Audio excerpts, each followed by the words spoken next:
가격 산출 작업을 시작하도록 하겠습니다. 처음에 견적 업체 환경 선택에서 해당 업체 환경을 선택을 해 주셔야 합니다. 그리고 OK를 눌러 주시면 되고요. 여기까지 진행을 해 주시면 전체적인 업체 환경 선택에 대한 내용이 완료가 됩니다. 그래서 그 프로젝트라든지 해당 요 가격 산출 작업에 대한 모든 데이터베이스가 아까 업체 환경 안에 모두 저장이 되게끔 되어 있습니다. 업체 환경을 선택하는 부분을 처음에 한번 꼭 해주셔야 되고요. 한번 지정을 해주시면은 다시는 손을 대실 필요는 없습니다.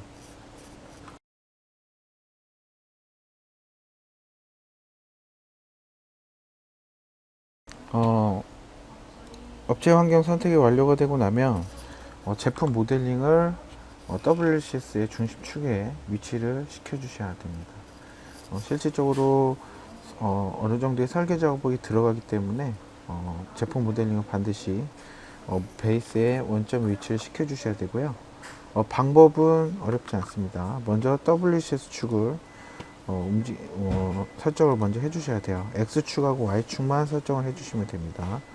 그래서 제품 모델링의 축 방향에다가 설정하고 싶으신 축 방향을 기준으로 이렇게 놔주시면 되겠고요. 그 다음에는 Y축을 선택을 해서 Y축으로 사용된 엣지를 이렇게 찍어 주시면 되겠습니다. 반대가 되게 되면은 찍어 주실 때 요 앞쪽을 찍어 주시는 게 좋아요. 밑에 쪽을 찍느냐에 따라서 플러스 마이너스 방향이 바뀌니까 주의를 해 주셔야 되겠고, X축도 마찬가지 이쪽 방향으로 선택을 해 주시면 되겠습니다. 그리고 이렇게 설정이 되고 나면 Z축을 이렇게 돌려주시면 되겠죠. 그래서 이렇게 맞춰 놓으신 후에 제품 금형 중심 이동 기능을 이용해서 옮겨 보도록 하겠습니다. 그럼 WCS 축을 기준으로 해서 제품 모델링의 중심점에 이렇게 00점을 위치를 시키고요. 마지막 과정에서 PL 제로로 사용할 파팅 라인 제로로 사용할 Z축의 높이값만 지정을 해주시면 이렇게 제품 모델링을 원점에다가 위치를 시킬 수가 있습니다. 다시 한번 해보겠습니다.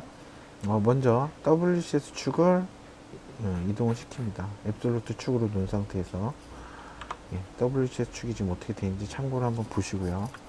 자, 이쪽에서 먼저 X축을 지정을 해주시고 플러스 방향 꼭 확인하셔야 됩니다. Y축도 이쪽 축 방향으로 놓을 방향을 지정을 해주시면 되겠고요. 다시 축을 참고적으로 확인해 보면 지금 X축과 Y축이 맞춰져 있는 것을 확인하실 수가 있습니다. Z축은 뭐 X, Y축이 플러스 방향이 지정이 되면 자동으로 방향이 지정이 되게끔 되어 있고요. 금형 중심 이동 눌러주신 다음에 아이콘 그 제품 모델을 선택해 주시고 OK를 눌러주시게 되면 자동으로 앱솔루트 축 선상에 제품 원점 중심점을 찾아서 위치를 시키게 되어 있고요. 그 다음에 00, Z0로 사용할 포인트만 찍어주시면 되겠습니다. 이렇게 해서 제품 금형 중심 이동 기능까지 한번 해봤습니다.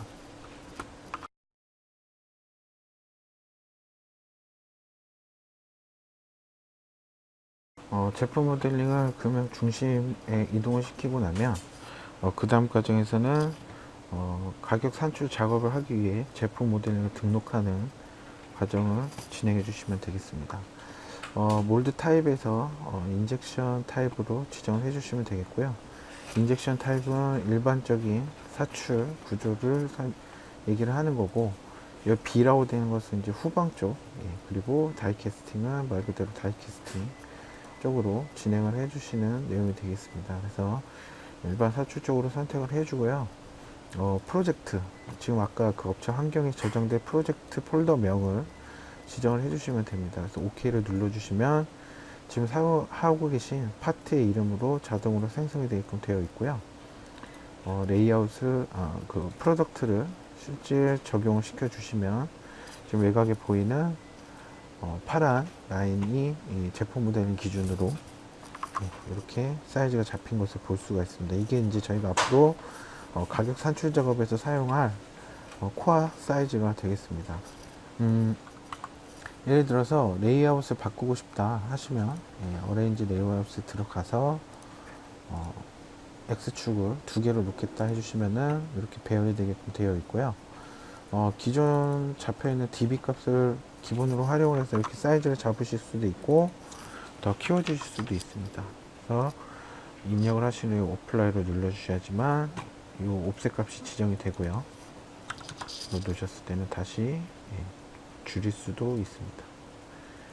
그리고 제품 모델링을 로테이트를 시키셔야 되겠죠. 오토 로테이트 누르고 제품 모델을 선택해서 OK 해주시면은 자동으로 이렇게 위치를 바꾸게 되어 있습니다. 다시 1K 비트로 놓고 싶다 하시면은 전혀 순서에 상관없이 바로 하나로 바꿔주시고 어플라이를 눌러주시게 되면 원래 처음에 있던 레이아웃 형태로 돌아가게끔 되어 있습니다. 그래서 OK 눌러주시면 되겠고요. 하트러너를 사용하느냐 안 하느냐도 제어를 해주실 수가 있습니다. 지금 해주시게 되면 하트러너 사용 여부에 따라서 이 제품의 코어 사이즈가 Z축으로 옵셋이 되는 것을 확인할 수가 있습니다. 그리고 코어의 재질, 재질도 이렇게 선택을 해 주실 수가 있습니다. 재질이 적용이 되게 되면 전체적인 가격이나 이런 부분들이 이 재질 DB에 맞춰서 적용이 되게끔 되어 있고요. 몰드 베이스 쪽은 이제 제품 사이즈를 자동 인식을 해서 다리 높이라든지 이런 것을 잡을 수도 있고, 슬라이드를 사용하느냐 안 하느냐 따라서 베이스 사이즈도 변경을 시킬 수가 있습니다. 그래서 OK 눌러주시게 되면 이 과정까지 해서 제품 모델이 등록이 완료가 되었습니다.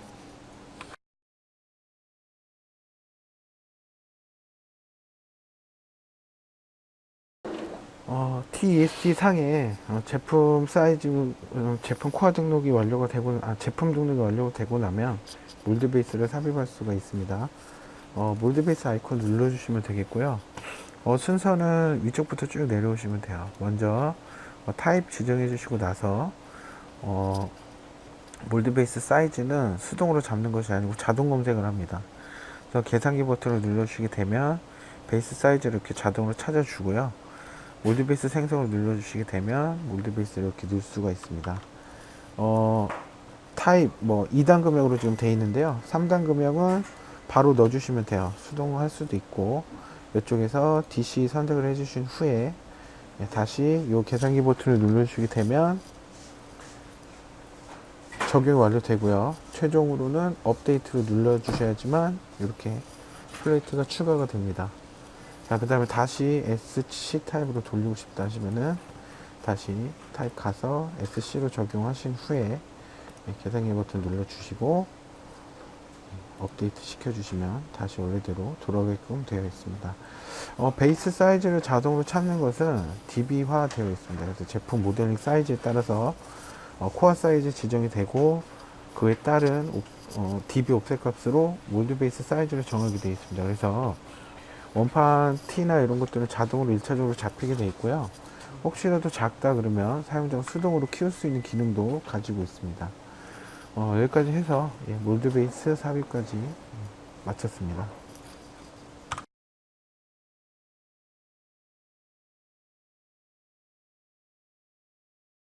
몰드 베이스 삽입이 완료되고 나면 그냥 창은 클로즈해서 나와주시면 되겠고요.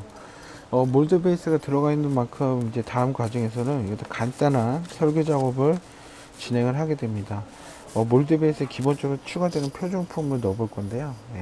기능은 이쪽에 있습니다. 그래서 뉴 스탠다드 파트라는 기능을 활용해 주시면 되겠고요. 간단하게 삽입하는 방법은 이쪽에 그룹 삽입으로 가셔서 정해진 베이스 사이즈에 따른 타입을 지정을 해 주시면 됩니다.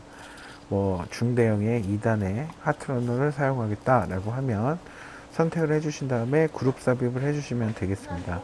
그러면 이렇게 베이스에 관련되어 있는 부품들이 이렇게 들어가게끔 되어 있고요. 이것들은 나중에 저희가 그 가격 산출 작업에서 부품의 가격이나 이런 것들로 자동으로 인식이 되게끔 되어 있습니다. 그러니까 참고를 해주시면 되겠고요. 타입, 여기 지금 있는 그룹들은 해당 베이스 타입에 따라서 여러 가지 타입을 구축을 할 수 있습니다. 현재 적용되어 있는 타입으로 바로 사용을 해서 쭉 진행을 해 보도록 하겠습니다.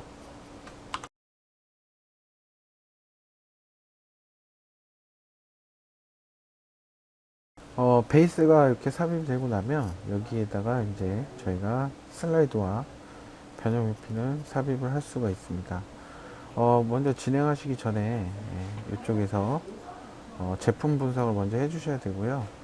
보시면은 언더컷 분석이라고 해서 제품의 언더컷을 찾을 수 있는 옵션이 들어와 있습니다. 그래서 설계자가 그 가격 견적 작업자가 혹시라도 놓칠지 모르는 그 언더컷 부분을 프로그램에서 자동으로 찾아주게끔 되어 있습니다. 그래서 이 검색이 전체 완료가 되고 나면 언더컷 부위를 사용자가 지정을 해서 따로 색깔을 변경한다든지 하는 방법으로 내용을 확인할 수가 있습니다.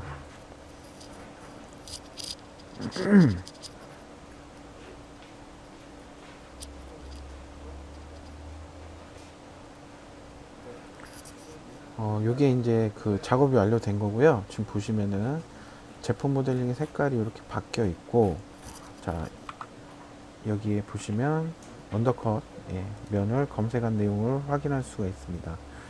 그래서 여기에다가 속성도 입히실 수 있어요. 체크 항목 색상 변경을 해주시게 되면 언더컷으로 표시되는 부위에 이렇게 빨간색으로 하이라이트가 되어 있는 것을 볼 수가 있고요. 나중에 저희가 여기다가 변형 밀필을 내는 작업을 할 때 이 면의 속성을 활용을 해서 삽입을 할 수가 있습니다. 파란색으로 지정되어 있는 부분은 저희가 상측으로 지정된 부분이고, 노란색으로 지정되어 있는 부분은 코어로 사용될 부위들입니다. 나중에 요거를 추가적인 작업을 통해서 저희가 가공비 계산해서 해줘야 되고요. 메시지가 뜨는데 OK를 해주시면 되고요.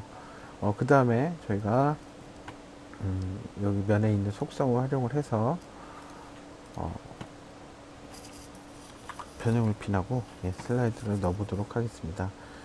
기능은 이쪽 제품 인식 부분에 가서 봐주시면 되겠고, 슬라이드 선택을 해주시면 슬라이드 인터페이스로 진입을 하고요. 애드에서 빠지는 방향 지정을 해주시면 됩니다. 그리고 셀렉트 언더컷 오브젝트라는 부분이 있는데 이 부분을 체크를 안 된 상태면은 어떤 면이든 선택할 수가 있습니다. 지금 보시는 것처럼. 근데 체크가 완료가 되고 나면 어떤 그 언더컷의 속성이 들어와 있는 부위가 아닌 부위는 선택이 되지 않습니다. 지금 보시면 지금 보시는 것처럼 선택이 되지 않고요. 실제 넣는 방법은 어렵지 않습니다. 그냥 영역을 선택을 해주시면 이렇게 사이즈가 잡히게끔 되어 있습니다. 그래서 지금 하나씩 찍고 넘어왔는데요. 이렇게 하지 않으셔도 돼요. 찍을 때마다 계속 영역은 업데이트가 되고, 이 부위까지 쌓아야 된다 그러면 사이즈를 이렇게 잡아야 되겠죠. 이 부분, 이 슬라이드 영역 부분도 마찬가지로 모두 데이터베이스가 되어 있습니다. 그래서 선택해 주신 사이즈, 그 영역의 사이즈에 따라서 옵셋 값을 지정해서 정하게 되어 있고요. 한쪽이 완료가 되면 어플라이 해주시면 되겠고, 이쪽 X축으로 나오는 부위, 그래서 이렇게 잡아주시게 되면 또 사이즈를 잡을 수가 있습니다. 그래서 안쪽 지금 언더컷 부위까지는 선택이 돼 주셔야지 또 안쪽 기준으로 옵셋을 하거든요. 그 부분은 주의를 해 주셔야 돼요. 그래서 오케이 해주시고 어플라이 해주시면 이렇게 슬라이드 적용이 완료가 됩니다. 지금은 반대편 쪽은 슬라이드 부위가 없지만 이것들을 미러도 할 수 있습니다. 그래서 선택을 하신 후에 미러를 해주시면 되겠고요. 지금 요 축 기준으로 X, Y 쪽으로 미러를 하겠다라고 하면 반대쪽으로 생성이 되고, 이쪽도 선택을 해서 미러를 하겠다라고 하면 Y, Z 플레인으로 선택을 해서 미러를 해주시면 미러를 시킬 수가 있습니다. 그 다음에 만들어진 것들을 삭제하는 방법은 이렇게 멀티로 선택을 해서 딜리트 해주셔도 되고요. 이렇게 해서 삭제를 진행을 할 수도 있습니다. 이렇게 완료가 되고 나면 지금 재질 성형부에 대한 재질 및 그 슬라이드 코어부에 대한 재질을 따로 지정하실 수도 있어요. 지금 보시는 것처럼 선택을 해주시고 개별 지정을 해서 선택을 해주실 수도 있고, 그냥 통으로 쓰겠다 라고 하시면 이걸 꺼주시면 됩니다. 그럼 앞에 별표가 없어지면서 이중으로 적용된 재질 부분이 이렇게 편집이 돼서 적용 완료가 됩니다. 슬라이드를 이렇게 해서 넣어봤고요. 리프터, 그러니까 변형 밀핀 부분인데요. 변형 밀핀도 마찬가지입니다. 자, 이 안쪽에다가 변형 밀핀을 적용하겠다라고 하면 애드해서 빠지는 방향 선택을 해주시고 나서 이 안쪽 부위를 선택을 해주시면 됩니다. 근데 지금 보시면은 방향이 지금 잘못 잡혔잖아요. 그때는 지우고 다시 하는 것이 아니고 바로 방향만 바꿔주시면 실시간으로 업데이트를 시켜서 재적용을 시킬 수가 있습니다. 그래서 잡으면 OK를 해주시면 되겠고요. 자, 어차피 여기랑 여기랑 똑같은 거라고 보면 이것도 카피를 하실 수가 있어요. 이쪽 선택을 해주시면 포인트 투 포인트로 해서 이 포인트에서 이 포인트에서 여기까지 카피를 시키겠다라고 하면 이렇게 카피도 진행할 수가 있습니다. 카피한 것을 지우겠다라고 하면 마찬가지로 선택하고 이렇게 삭제해 주시면 되고요. 다시 이 부위에다가 적용을 해 주시면 됩니다. 지금 영역을 어떻게 잡느냐에 따라서 사이즈가 계속 변경되는 것을 보실 수가 있고요. 이게 이제 저희가 나중에 가격 산출 작업을 할 때 직접 그 변형 물품에 관련되어 있는 가공에 대한 값들도 포함이 되고 있으니까 선택하실 때는 주의를 해서 선택을 해주시면 되겠습니다. 그래서 더 이상 찍을 게 없죠. 작업이 완료되면 OK 눌러주시면 될 거예요. 이 안쪽이 빠졌네요. 근데 한쪽 완료가 되면 OK를 눌러주셔야 됩니다. 그 다음에 마이너스 방향으로 해서 다시 선택하고 이 안쪽까지 선택을 해주시고 나면 되는데 이쪽이 지금 짧잖아요. 여기는 Z 플러스를 선택을 해서 이 셀렉션 옵션으로 해서 넣어주시면 됩니다. 지금 이쪽 같은 경우는 얘 같은 경우는 바로 카피해서 쓰셔도 되잖아요. 카피를 하셔도 되고 이렇게 직접 잡으셔도 상관은 없습니다. 저거 해서 이쪽도 마찬가지 잡고요. 여기도 마찬가지 여기 잡고 이 안쪽 잡아주시고 높이도 이렇게 맞춰주시면 되겠습니다. 자, 그래서 이 과정까지 해서요 변형 밀핀 삽입까지 한번 해봤고요. OK를 하고 나서 몰드 베이스를 불러서 한번 보도록 하겠습니다. 불러서 보고 디스플레이를 조금 바꿔볼게요. 실제 부품이 삽입되는 걸 보셔야 되기 때문에 그래서 다시 제품 슬라이드 쪽 가셔서 슬라이드 두 개 선택을 하고 인서트 파트 해주시게 되면 이쪽에 사용된 슬라이드 타입을 지정할 수가 있습니다. 통짜로 쓰는 바디 그리고 두 개 재질로 나눠 쓰는 바디 이렇게 지정을 하실 수가 있고요. 앞서 제가 지정한 것들이 지금 하나의 재질로 되어 있기 때문에 사용을 할 겁니다. 그래서 냉각이 삽입되고 슬라이드는 들어가지 않는 타입으로 부품을 삽입을 하고요. 요게 들어가야지만 이제 그 나중에 저희가 그 표준 부품비 슬라이드에 부품비에도 이것이 영향이 들어가는 부분이니까 반드시 부품을 넣어 주셔야 됩니다. 이쪽도 마찬가지 선택을 해 주시고 인서트 해 주시게 되면 넣어 주실 수 있고요. 탑이라고 되어 있는 것은 이제 상측 추출 구조에 사용할 수 있는 부품들입니다. 그래서 이 타입으로 해서 넣어 주시게 되면 방향까지 작동 방향까지 맞춰서 슬라이드 그 변형 물품에 삽입할 수가 있고요. 슬라이드하고 마찬가지로 이 부품들도 들어갔느냐 안 들어갔느냐에 따라서 표준품 가격이 바뀌니까 반드시 영역만 잡으시는 게 아니고 실제 부품을 삽입을 해 주셔야지 됩니다. 자, OK를 해주시고 완료해 주시면 이렇게 나가 주시면 되고요. 여기까지 해서 슬라이드하고 변형 밀핀에 대한 영역 정의 및 부품 삽입 작업을 해봤습니다.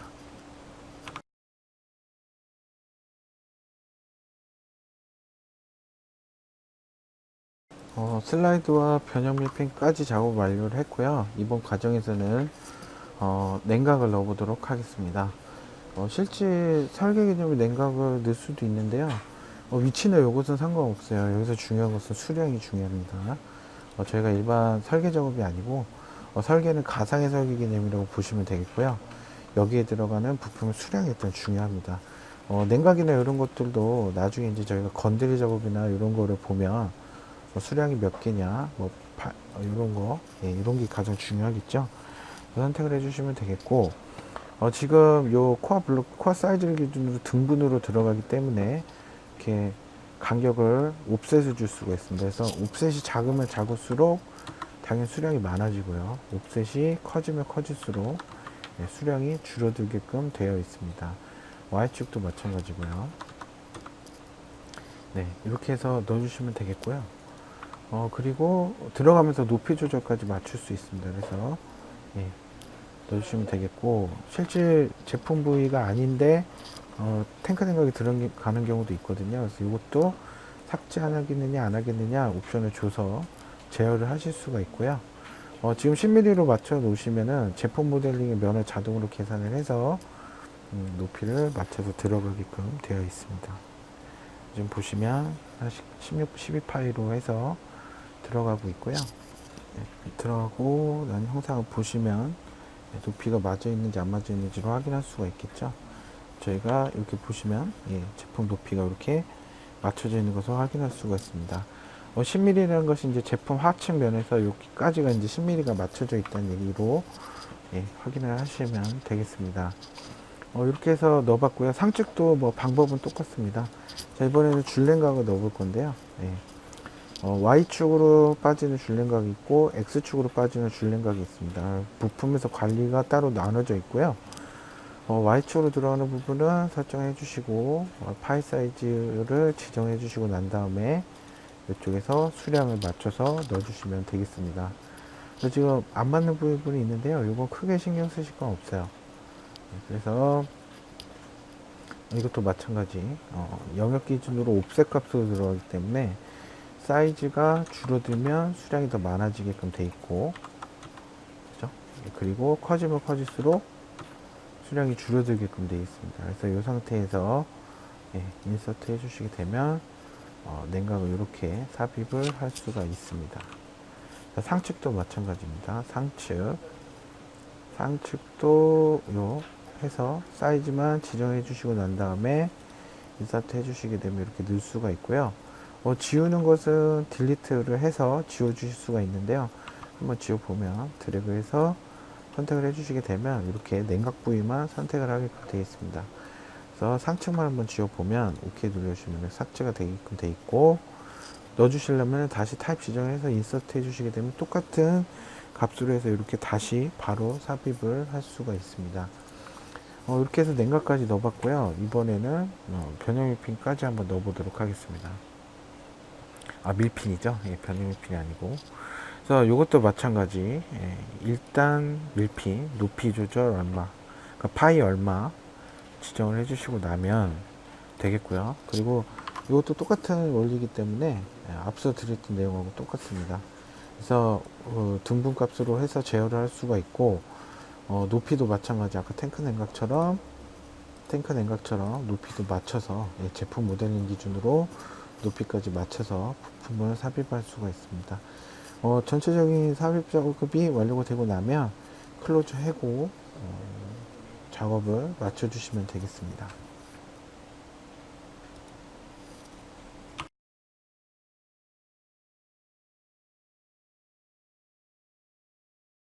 밀핀과 그 냉각을 한번 넣어봤고요. 작업이 완료가 되고 나면 쪼크화를 영역 설정을 해 주실 수가 있습니다. 그래서 제품 모델링을 제대로 좀 보기 위해서 지정을 해 주시면 되겠고요. 가공상으로 필요한 부위에다가 커브를 그리고 그 커브를 쪼크화 영역으로 인식하는 방법으로 삽입을 하게끔 되어 있습니다. 그래서 지금 보시면 간단하게 이 부위에 대해서 한번 적용을 해 보도록 하겠습니다. 제품 엣지를 직접 활용해 주셔도 되겠고요. 자, 커브를 그리는 기능, NX에 있는 기능 쓰시면 되겠고, 렉탱글로 해서 위치를 지정해 주시면 됩니다. 그래서 이미 위치 지정을 해 주시고 나서 드래그를 이렇게 해 주시게 되면 코어로 직접 그 적용할 영역이 선택이 되게끔 되어 있고요. 지금 이쪽에 파랗게 보이는 요 라인들이 지금 제가 초코화로 지정한 영역이 되겠습니다. 그래서 요 영역이 적용이 완료되고 나면 그냥 끝나는 게 아니고 요 부위를 초코화로 사용하겠다라는 등록을 해 주셔야 되고요. 초코화 가공비 계산으로 가셔서 타입을 지정해 주셔야 됩니다. 그래서 체인지냐 피스냐, 피스는 제가 일반적으로 관통시키는 타입이고 체인지 코어는 그 중간까지 가공을 해서 볼트로 체결하는 타입이 되겠습니다. 그래서 피스를 해볼 거고요. 타입은 와이어, 그리고 코어는 하츠 코어로 활용을 해볼 겁니다. 그래서 재질 선택을 해주시면 되겠고 수량 선택을 해주시면 되겠습니다. 그래서 이 수량 부분에서 스페어 수량까지를 지정을 할 수가 있는데 스페어 수량이 따로 정의가 되는 것은 아니고요. 이게 총 몇 개냐라고 정의가 되게끔 되어 있습니다. 그래서 Add Core Curve 선택을 해주시면 되겠고 셀렉션 타입에 보시면 엣지 타입이 있고 커브가 있는데요. 저희가 지금 커브를 쓸 거기 때문에 커브로 인식을 하고 드래그를 해주시게 되면 이렇게 요 커브만 잡습니다. OK 눌러주시게 되면 자, 요 부위들을 이렇게 해서 초코화로 넣어주게끔 되어 있고요. 다시 하나 추가를 하고 싶다 하시면은 창을 닫으신 상태에서 다시 커브를 그려 주셔야 됩니다. 저는 지금 이제 그리기 쉬운 쪽으로 해서 그냥 일반 저희 그 렉탱글을 사용을 하는 거고요. 여러분들 그 커브 모델링은 NX에 들어가는 기능으로 자유롭게 하셔도 상관없어요. 어떤 요소든지 커브로만 잡힐 수 있으면 영역을 잡아줄 수가 있고요. 다시 애드 해서 잡을 때 커브로 놓고 드래그를 하게 되면 이렇게 커브 부위만 잡히게끔 되어 있습니다. 이쪽은 아까 제가 변형 밀핀 영역이 커브로 되어 있어서 잡힌 거고요. 이쪽은 이렇게 해제를 시켜야 되겠죠. 그래서 OK 눌러주시게 되면 이렇게 하나 등록이 되고 다시 또 하나 해보겠다라고 하면 창을 닫고 이쪽에서 다시 렉탱글로 해서 잡아주시면 됩니다. 그래서 이렇게 크게 뭐 정확하게 잡으실 필요는 없어요. 이게 크게 뭐 가격에 영향을 뭐 꼭 센터점을 맞추냐 안 맞추느냐에 따라서 가격에는 큰 영향은 없기 때문에 이렇게 잡아주시면 되겠고 다시 가서 커브로 놓고 드래그 해주게 되면 잡고 OK 눌러주시면 되겠습니다. 그래서 여기까지 이렇게 해서 등록을 해봤습니다. 닫으실 때는 반드시 yes 창 닫겠습니까? 라고 확인하고 닫아주시면 되겠고요. 요 과정까지 해서 초코화 설정 부분까지 한번 해봤습니다.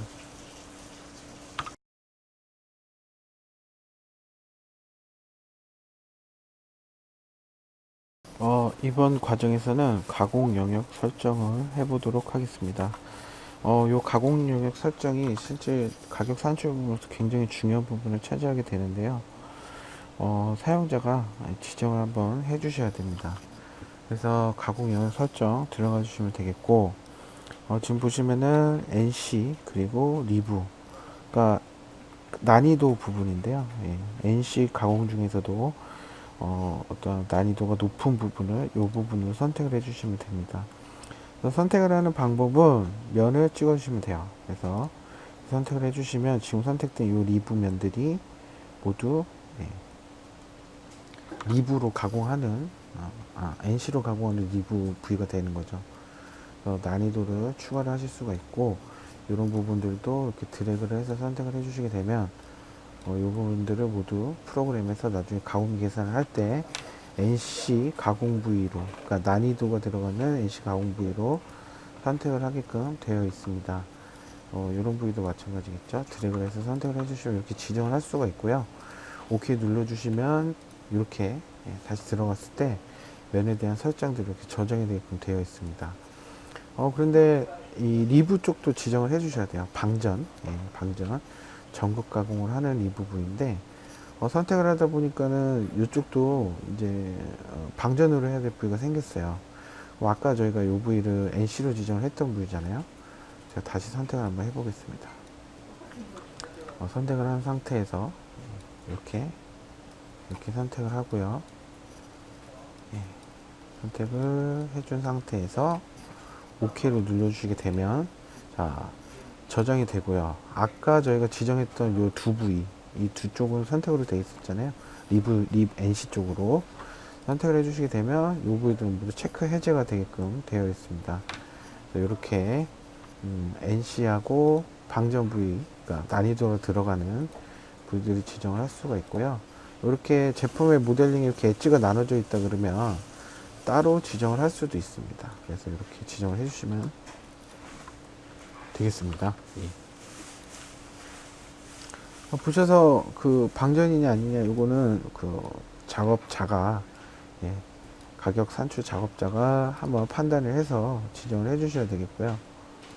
이렇게 지정을 해 주시고 나서 OK, 그리고 리브 부위도 마찬가지, 예, 더 추가를 해 줘야 되겠죠. 예. OK, 이쪽도 마찬가지 다시, 예, 선택을 해서, 예, 이렇게 선택해 주시고 나서 OK 해 주시게 되면 바로바로 업데이트가 되면서 내용을 저장시킬 수가 있습니다. 지금 일반 가공 영역에 대한 설정이 완료가 되고 나면 그 다음에 일반 그 NC 가공 영역을 선택을 해 주셔야 됩니다. 그래서 위에 보시는 그 작업을 한번 해 주셔야 되고요. OK를 눌러주시게 되면 NC 가공면만 자동 검색을 하게 됩니다. 그래서 yes 하고 아까 저희가 저장했던 정보를 그대로 쓰겠다 해서 yes 눌러주시면 되겠습니다.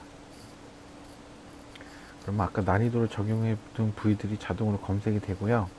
이쪽에서 엣지를 눌러주시게 되면 이렇게 선택이 되게끔 되어 있습니다. 자, 그런데 주의하셔야 될 것이 지금 아까 여기가 저희가 보면 NC로 설정이 되어 있어요. 그리고 이 밑에 쪽은 립으로 설정이 되어 있고요. 자, 이런 부위들의 엣지를 눌렀을 때 이렇게 같이 들어가는 부위들은 해제를 해 주셔야 돼요.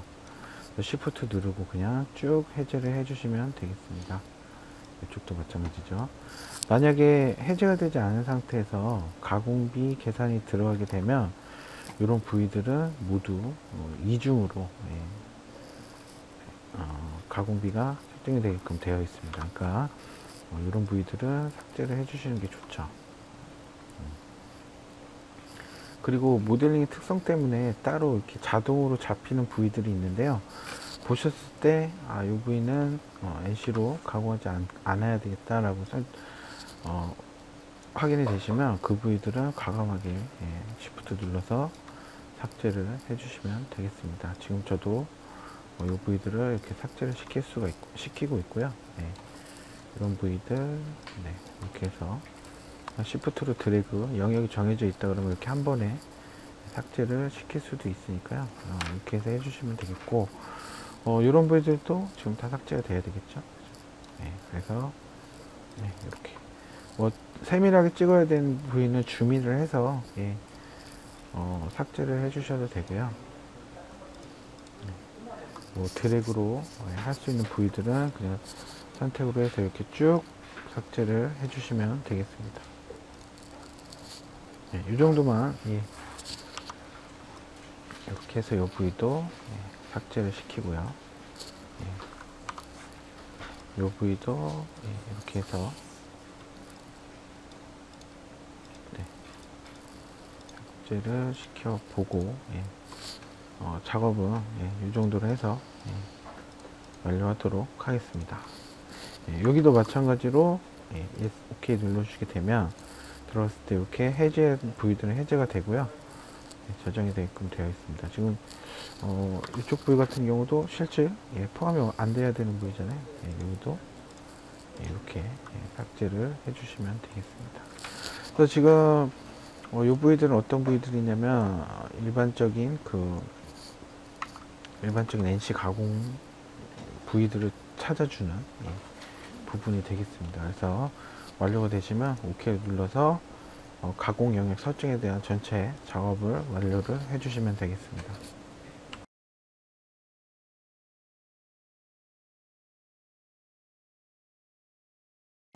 가공 영역 설정까지 완료가 되면, 자, 가공 비 계산을 하기 위한 준비 작업을 마지막으로 하나만 더 하고 진행을 하도록 하겠습니다. 지금 보시면은 재료 발주 내보내기를 해 주셔야 돼요. 자, 왜 중요하냐면은 이쪽 보시면은 냉각 라인에 대한 길이 및 밀핀 길이들이 이렇게 표시가 되어 있습니다. 자, 이런 것들은 나중에 저희가 건드릴 비용에 들어가는 부분들이기 때문에요. 전체 기장이나 이런 것들을 반드시 이쪽에서 내보내기를 한번 해주셔야 돼요. 요걸 내보내지 않으면 가공비 계산에서 건드릴 비용이나 나머지 부가 오링이라든지 이런 비용들이 나오지 않습니다. 그러니까 여기서 반드시 제품 정보 견적 DB의 전송이라는 아이콘을 한번 눌러서 오케이 누르신 다음에 내보내 주셔야 되고요. 그 다음에 버추어 디자인이라는 항목에 가서 요 지금 타입 확인 한번 해주시고요. 이쪽에서 리플래시를 한번 눌러 주셔야 됩니다.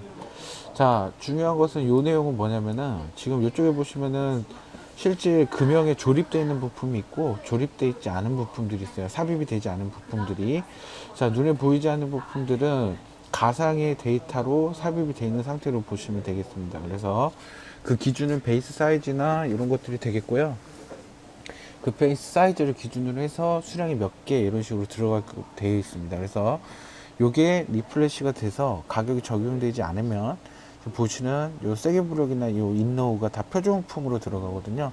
수량이나 가격이 정확히 나오지 않는 경우가 생길 수가 있습니다. 그러니까 반드시 변경사항이나 이런 게 생기면은 리프레시를 눌러서 적용을 다시 시켜 주셔야 되고, 완료가 되면 OK만 눌러 주시면 이제 그 가공비를 뽑기 위한 준비 작업이 모두 완료가 되었습니다. 예. 그래서 다음 과정에서는 가공비를 실제로 한번 돌려보도록 하겠습니다.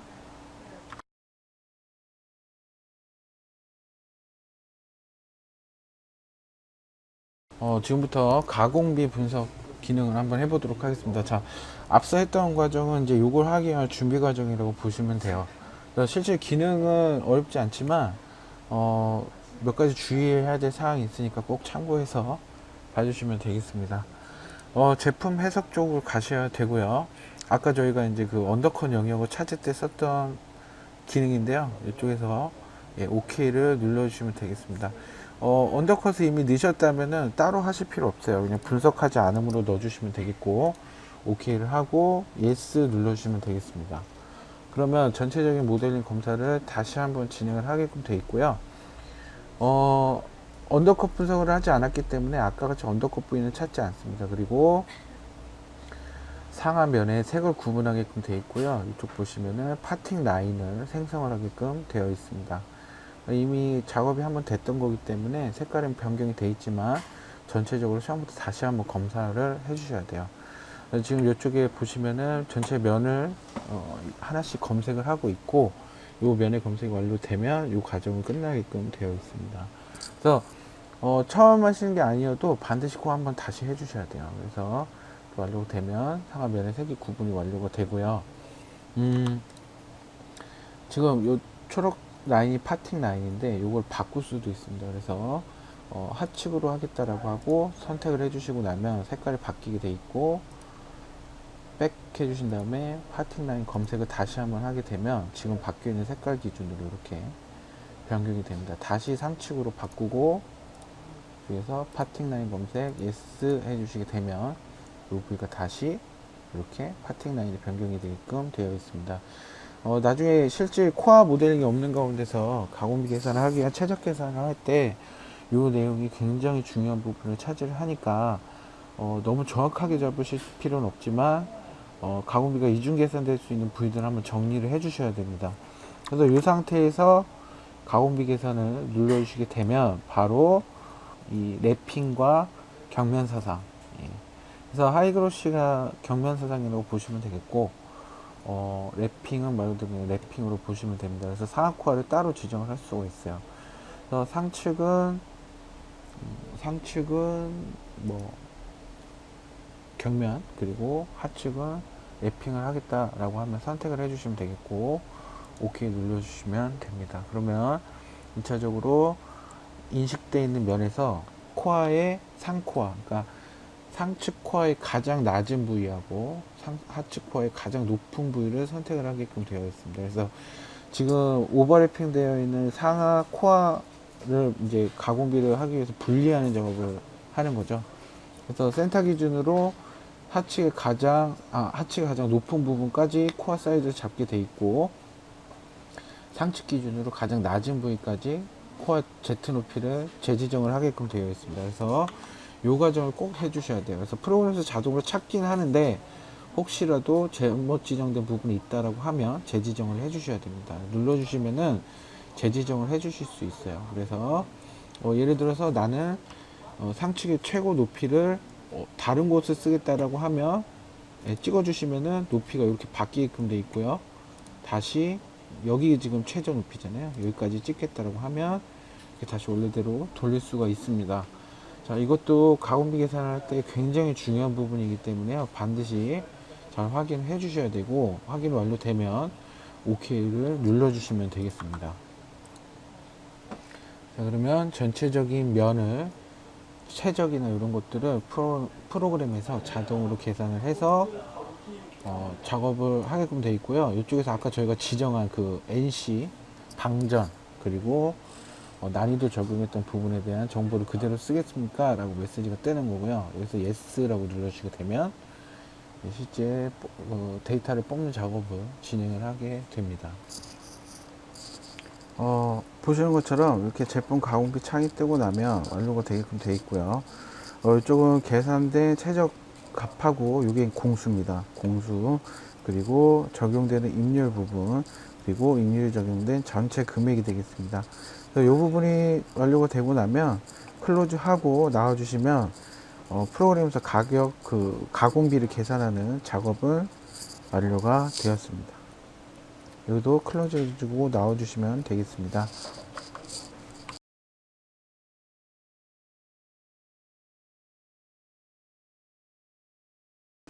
마지막 과정으로 출력된 데이터를 엑셀로 뽑힌 가공비 데이터를 엑셀 시트로 출력하는 작업을 한번 해보겠습니다. 출력을 하시기 전에는 캡처를 떠주시는 작업을 한번 해주셔야 돼요. 그래서 이쪽 제품 인식 부분에 가시면은 사진기 이미지 캡처 이미지 아이콘이 있고요. 눌러주시게 되면 자동으로 전체 제품 모델링 및 금형 구조를 캡처를 뜨게끔 되어 있습니다. 그래서 요거는 이제 저희가 정해진 시트상에 표시가 될 거고요. 이렇게 해서 이미지를 먼저 떠주시고 나서 견적 시트를 뽑아 주시면 되겠습니다. 그래서 OK 해주시고, 저 마지막에 있는 견적 시트 부분에 가시게 되면 프로젝트 내에 있는 폴더를 자동으로 띄우게 되어 있고요. 해당 폴더 선택을 해주시게 되면 이미지까지 해서 이렇게 출력이 되게끔 되어 있습니다. 그래서 그 몰드 베이스 중량하고 단가, 그리고 가격이 나와 있고요. 요 가격 안에는 가공비까지 모두 포함이 되어 있습니다. 그래서 코어도 마찬가지고요. 그래서 코어에는 이제 재료 사이즈만 들어와 있고, 이쪽에 이제 나머지 코어에서 실제 가공되는 요런 요소들에 대한 공수 및 전체 가공 가격이 표시가 되게끔 되어 있고, 제가 아까 넣었던 이런 부분들도 포함이 되게끔 되어 있습니다. 그래서 이렇게 완료가 되고 나면 엑셀 시트 부분을 눌러서 저장을 해주시면 돼요. 그래서 컴퓨터상의 위치 아무데나 지정을 해주신 다음에 저장 눌러주시게 되면 지금 여기 뽑아놓은 이 자료들을 모두 이렇게 엑셀 시트로 뽑아서 내보낼 수가 있습니다. 이 과정까지 완료가 되면 전체 가격 산출 작업이 완료가 되는 거고요. 데이터는 반드시 세이브를 해서 저장을 해 주셔야 되고, 데이터하고 프로젝트는 반드시 같이 움직여야 됩니다. 그래서 항상 같이 있어야지만 내용을 확인할 수가 있으니까 참고로 꼭 알아주셔야 될 것 같고, 요것으로 해서 가격 산출 전체 작업에 대한 설명을 마치도록 하겠습니다.